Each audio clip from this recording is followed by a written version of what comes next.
શ્રી ગણેશાય નમઃ. મિત્રો, આપ જોઈ રહ્યા છો યુટ્યુબ આપણી ચેનલ આવો સત્સંગમાં આપ સૌનું સ્વાગત છે. મિત્રો, આજે આ વિડીયોમાં આપણે જાણશું તારીખ 9 અને 10 સપ્ટેમ્બર ભાદરવા માસની પૂર્ણિમાનું મહાત્મય વિશે તથા ઉમા મહેશ્વર વ્રત પણ આવે છે. આ પૂર્ણિમાનું શું મહાત્મય છે? આ પૂર્ણિમાથી શ્રાદ્ધ પક્ષ પણ શરૂ થાય છે. પિતૃદેવની કૃપા પ્રાપ્ત કરવા માટે આ પૂર્ણિમાના દિવસે એવું શું કાર્ય કરવું જોઈએ તે સર્વ કાંઈ જાણીશું. જો આપને આ વિડીયો પસંદ આવે તો લાઇક કરજો, શેર કરજો અને આપ આ ચેનલ પહેલી વખત જોઈ રહ્યા છો તો સબસ્ક્રાઈબ કરી લેજો, જેથી આવનાર નવા વિડીયોની માહિતી આપ સુધી તુરંત પહોંચી શકે. ધન્યવાદ. ઓમ તત્પુરુષાય વિદ્મહે મહાદેવાય ધીમહિ તન્નો રુદ્રઃ પ્રચોદયાત. બોલો ભગવાન શક્તિપતિની જય. મિત્રો, પૂર્ણિમા એટલે ખાસ કરીને મહાદેવ અવશ્ય સ્મરણ થઈ જાય, જેમના મસ્તક ઉપર અર્ધચંદ્ર બિરાજમાન છે. ચંદ્રમૌલેશ્વર ભગવાન મહાદેવની ઉપાસના કરવાનો મહિનામાં એક ખાસ દિવસ આવે છે, પૂર્ણિમા અને અમાવસ્યા. આ પૂર્ણિમાના સ્વામી મહાદેવ કહેવાના છે. આ દિવસે ભગવાન ભોળાનાથ શક્તિપતિનું પૂજન અર્ચન થાય છે.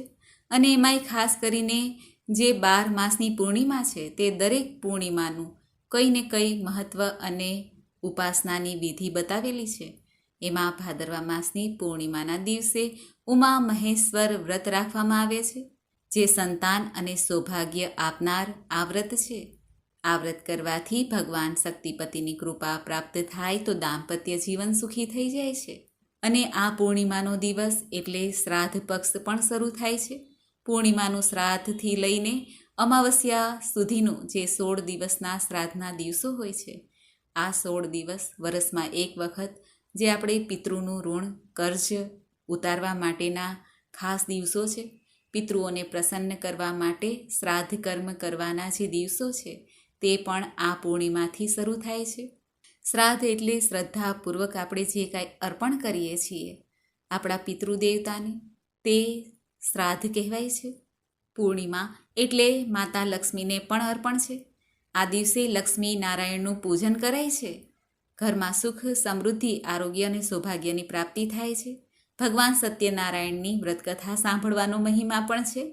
પૂર્ણિમાના દિવસે પવિત્ર તીર્થોમાં, નદીઓમાં જઈને સ્નાન કરવાનું અને દાન તથા પૂજાપાઠ કરવાથી, પિતૃઓને તર્પણ કરવાથી, શ્રાદ્ધ કરવાથી અનેક ગણો લાભ પ્રાપ્ત થાય છે.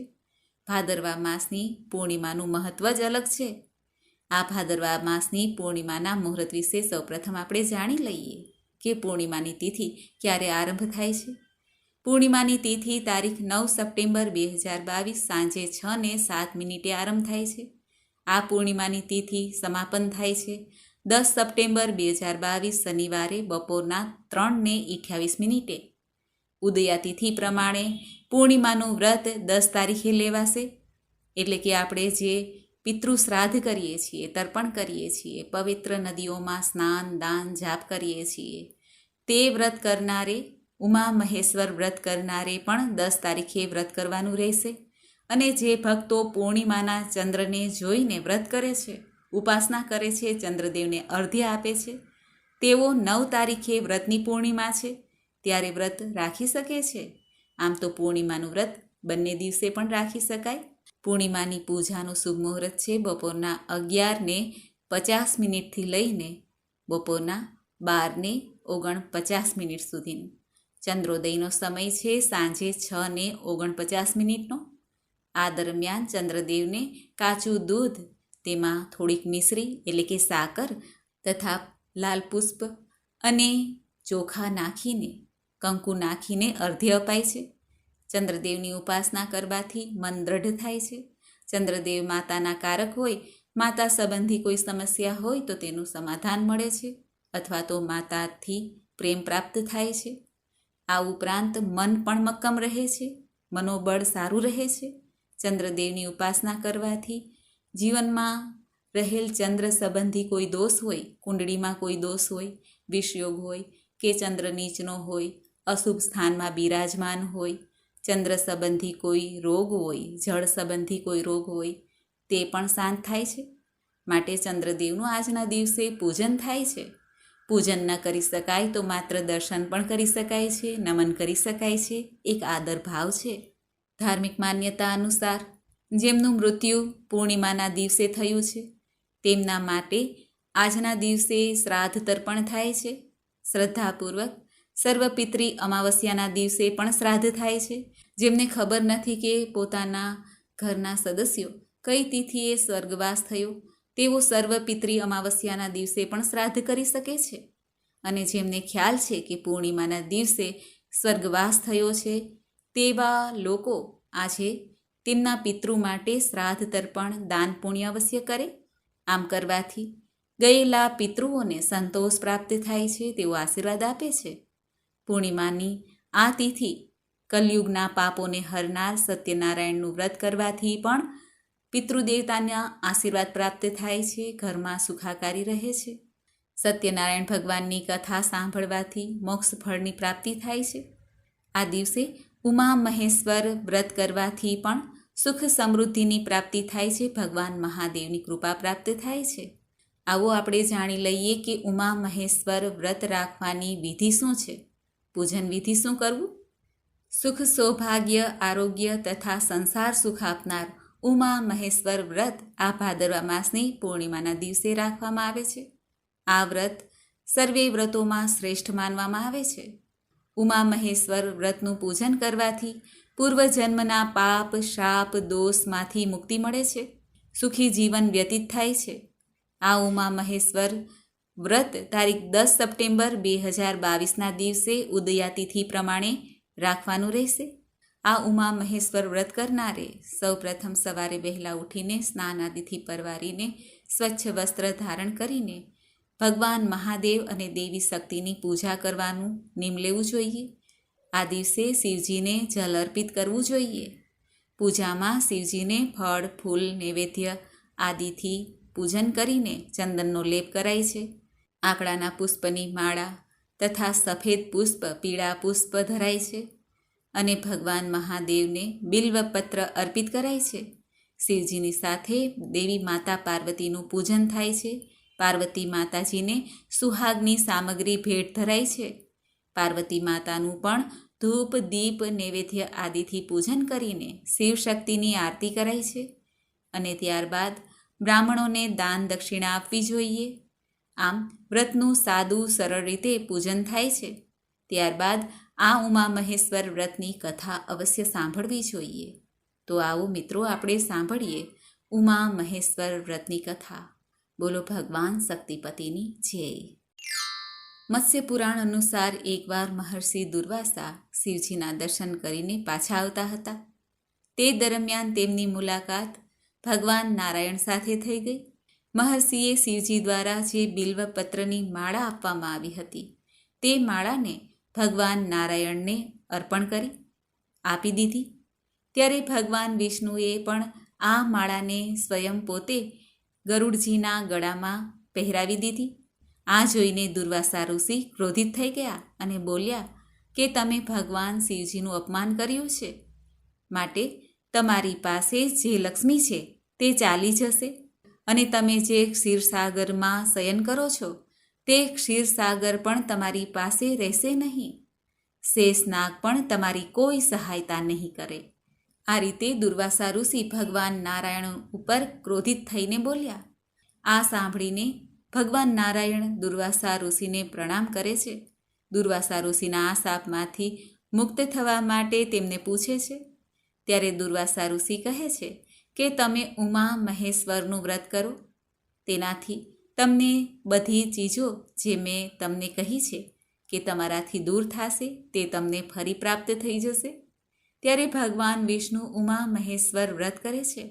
ફલ સ્વરૂપ આ વ્રતના પ્રભાવથી દેવી લક્ષ્મી તથા સમસ્ત શાપમાં જે પાછું ચાલ્યું ગયું હતું ક્ષીરસાગર અને શેષસૈયા બધું ભગવાન નારાયણને પુનઃ પ્રાપ્ત થાય છે.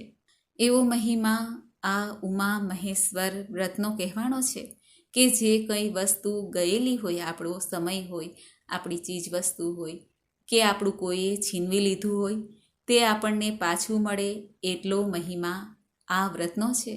હે ભગવાન શિવ અને દેવી શક્તિ, જેવા આપ આ ભગવાન નારાયણને ફળ્યા, એવા આપનું વ્રત કરનાર, કથા કહેનાર, કથા સાંભળનાર સૌને ફળજો. બોલો ભગવાન શક્તિપતિની જય. તો મિત્રો, આપણે સાંભળ્યું ઉમા મહેશ્વર વ્રત કથા તથા પૂજાનું શુભ મુહૂર્ત. મને આશા છે કે આપને આ વિડીયો જરૂર પસંદ આવ્યો હશે. કહેવાય છે કે પૂર્ણિમાના દિવસે સૂર્ય અને ચંદ્ર એક જ રાશિમાં હોય છે, માટે આ પૂર્ણિમાની તિથિ વાતાવરણ ઉપર પણ અસર કરે છે. દરિયામાં, નદીઓમાં પણ ભરતી આવે છે. મન પણ જેનું નબળું છે તે મન પણ વ્યથિત થઈ શકે છે.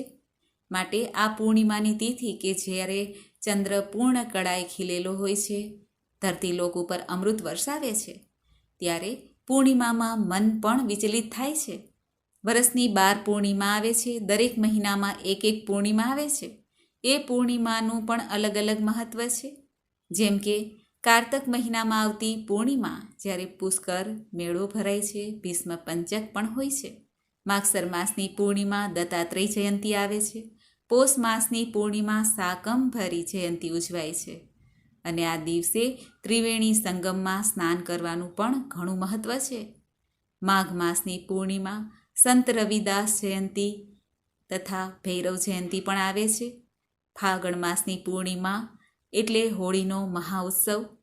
ચૈત્ર માસની પૂર્ણિમા એટલે હનુમાન જયંતી આવે છે. વૈશાખ માસની પૂર્ણિમા એટલે બુદ્ધ પૂર્ણિમા. જ્યેષ્ઠ માસની પૂર્ણિમા એટલે વટ સાવિત્રી વ્રત. અષાઢ માસની પૂર્ણિમા એટલે ગુરુ પૂર્ણિમા. શ્રાવણ માસની પૂર્ણિમા એટલે રક્ષાબંધન. અને ભાદ્ર માસની પૂર્ણિમા એટલે ઉમા મહેશ્વર વ્રત ઉજવાય છે. આસો માસની પૂર્ણિમા શરદ પૂર્ણિમા કહેવાય છે. આમ દરેક પૂર્ણિમા કોઈક ને કોઈક મહત્વ સાથે આવે છે. આપણા શાસ્ત્રોમાં પૂર્ણિમાનું ઘણું મહત્વ છે. આ ભાદરવા માસની પૂર્ણિમા શુક્રવાર અને શનિવાર બંને દિવસે આવે છે. શુક્રવારે વ્રતની પૂર્ણિમા છે અને શનિવારે ઉમા મહેશ્વર વ્રત રખાય છે અને શ્રાદ્ધ પક્ષ પણ શરૂ થાય છે. માટે આ બંને દિવસે શુક્ર અને શનિવારે ભગવાન મહાદેવનું પૂજન અવશ્ય કરવું જોઈએ. આ પૂર્ણિમાના દિવસે વડીલોના આશીર્વાદ પ્રાપ્ત કરીને પોતાના જીવનમાં કીર્તિ પ્રાપ્ત કરવી જોઈએ. પૂર્ણિમાના દિવસે ભગવાન નારાયણ સહિત લક્ષ્મી દેવીનું પીળા પુષ્પ, ફૂલ, ચંદન, અક્ષત, તુલસી તથા ચણાના લોટના લાડુથી ભગવાન નારાયણનું પૂજન કરવું જોઈએ. વિષ્ણુ સહસ્ત્ર નામ પાઠ કરવો જોઈએ. વિષ્ણુ ચાલીસા કરવું જોઈએ. આમ કરવાથી સુખ સમૃદ્ધિ જરૂર પ્રાપ્ત થાય છે. આ પૂર્ણિમાના દિવસે બ્રાહ્મણોને દાન દક્ષિણા અવશ્ય આપવી જોઈએ. પીળા વસ્ત્ર, ચણાની દાળ, ગોળ, ઘી, હળદર, કેસર, સોનું જો આપી શકાય તો સોનું દાન કરાય છે. પિત્તળના બર્તન પણ દાન કરી શકાય છે. આમ કરવાથી પણ પૂર્ણિમાનો પૂર્ણ લાભ પ્રાપ્ત થાય છે. પિતૃદેવતાની આશીર્વાદ પ્રાપ્ત થાય છે. આ પૂર્ણિમાના દિવસે ભગવાન મહાદેવના મંત્ર જપ કરી શકાય છે. મૃત્યુંજય મંત્ર અથવા ગાયત્રી મંત્ર પણ જપી શકાય છે. આ દિવસે ભગવાન નારાયણ, દેવી લક્ષ્મીજીનો પણ મંત્ર જાપ કરી શકાય છે. ઘરના ઈશાન ખૂણો કે જ્યાં પૂર્વ અને ઉત્તરનો જે ખૂણો છે ત્યાં પૂર્ણિમાની આખી રાત દીવો પ્રગટ અખંડ રહે એ રીતે લક્ષ્મીજીના નામનો દીવો પણ પ્રગટાવવો જોઈએ, જેથી ઘરમાં સુખ સમૃદ્ધિ બની રહે, આરોગ્ય સૌભાગ્યની પ્રાપ્તિ થાય. ઘરના મેઇન દરવાજા પર બંને બાજુએ કંકુથી સાથિયા કરવા જોઈએ, રંગોળી કરવી જોઈએ, જેથી દેવી લક્ષ્મીજીનું આગમન થાય એવું કહેવાય છે. કારણ કે પૂર્ણિમાના દેવી પણ લક્ષ્મીજી છે. આ દિવસે ભગવાન નારાયણનું પૂજન કરવાથી, દેવી લક્ષ્મીજી સહિત શ્રીયંત્રનું પૂજન કરવાથી પણ સુખ સૌભાગ્યની પ્રાપ્તિ થાય છે. જો આપણે કોઈ તીર્થ સ્થાનોમાં ન જઈ શકીએ તો પૂર્ણિમાના દિવસે ઘરમાં જ ગંગાજળથી સ્નાન કરવું જોઈએ. ગંગાજળના 2 ટીપા સાદા જળમાં નાખીને તેનાથી સ્નાન કરી શકાય છે. અથવા ગંગાજળ પણ ન હોય તો ગૌમૂત્ર, અને તે પણ ન હોય તો પવિત્ર નદીનું સ્મરણ કરી લેવું જોઈએ. ત્યારબાદ ચંદ્રમાને અર્ધ્ય અવશ્ય દેવાય, જેથી દાંપત્ય જીવનમાં સુખ અને મધુરતા રહે. આ દિવસે ચંદ્રદેવનો મંત્ર જાપ કરાય છે. ઓમ સોમ સોમાય નમઃ અથવા ઓમ શ્રામ શ્રીમ શ્રોમ સહ ચંદ્રમસે નમઃ. આ મંત્રનો જાપ કરી શકાય છે. અથવા ઓમ સોમનાથાય નમઃ ભગવાન મહાદેવનો મંત્ર જાપ કરી શકાય છે. આમ કરવાથી મનની દરેક સમસ્યા દૂર થાય છે. પૂર્ણિમાના દિવસે દેવી લક્ષ્મીજીને પ્રસન્ન કરવા માટે પીપળાના વૃક્ષના થડમાં જલ અર્પિત કરવું જોઈએ. પીપળાના વૃક્ષનું પૂજન કરવું જોઈએ. આ શનિવારી પૂર્ણિમાના દિવસે હનુમાનજીની પૂજા ઉપાસના પણ કરી શકાય છે. હનુમાનજીના મંદિરમાં જઈને લાલ પુષ્પ ચડાવીને ધૂપ દીપ નૈવેદ્ય આદિથી પૂજન કરીને હનુમાનજીની સામે જો શુદ્ધ ઘીનો અથવા ચમેલીના તેલનો દીપક પ્રગટાવવામાં આવે, હનુમાન ચાલીસાનો પાઠ કે સુંદરકાંડનો પાઠ કરવામાં આવે તો ભગવાન હનુમાનજીની કૃપા પ્રાપ્ત થાય છે. શનિ સંબંધી કોઈ સમસ્યા હોય તે દૂર થાય છે.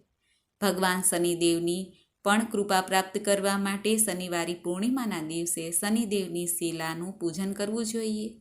સરસવનું તેલ, કાળા તલ, અડદ અર્પિત કરવા જોઈએ. આકડાના પુષ્પની માળા કે પત્રની માળા અર્પણ કરવી જોઈએ. શનિ મંત્રનો જાપ કરાય છે.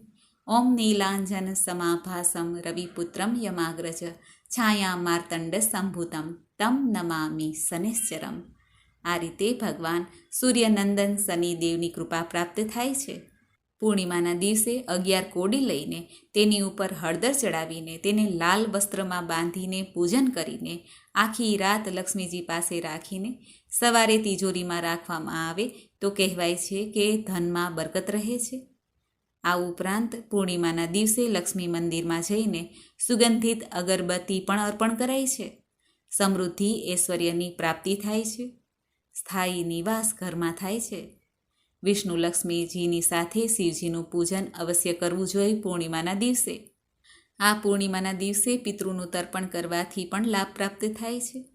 મંગળ થાય છે જીવનમાં. ચોખાનું દાન, ખાંડનું દાન કે મિશ્રી એટલે કે સાકરનું દાન કરવું ઉત્તમ છે. દૂધ દહીંનું દાન પણ કરી શકાય છે. જેવી જેની શક્તિ એ પ્રમાણે સફેદ રંગની વસ્તુનું દાન કરવાથી લાભ પ્રાપ્ત થાય છે. મિત્રો, તો આપણે સાંભળ્યું ભાદરવા માસની પૂર્ણિમાના વ્રત વિશે તથા આ પૂર્ણિમાના મહાત્મય મુહૂર્ત વિશે તથા ઉપાય પણ જાણ્યા.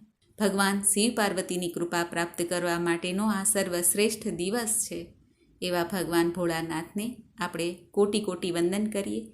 ભગવાનના જે 12 દ્વાદશ જ્યોતિર્લિંગ છે તેનું પણ સ્મરણ થાય છે, જેથી સર્વે પાપો નષ્ટ થાય, પુણ્યની પ્રાપ્તિ થાય.